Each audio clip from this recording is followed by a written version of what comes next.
অল্পেতে খুশি হবে দামোদর শেঠ কি? মুড়কির মোয়া চাই, চাই ভাজা ভেটকি।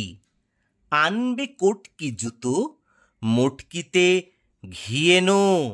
জলপাইগুড়ি থেকে এনো কই জিওনো। চাঁদনিতে পাওয়া যাবে বোয়ালের পেটকি। চিনে বাজারের থেকে এনো তো করম চা। কাঁকড়ার ডিম চাই, চাই যে গরম চা। না হয় খরচা হবে, মাথা হবে হেঁটকি। মনে রেখো, বড় মাপে করা চাই আয়োজন। কলেবর খাটো নয়, 3 মণ প্রয়োজন। খোঁজ নিও ঝরিয়াতে জিলিপির রেট কি?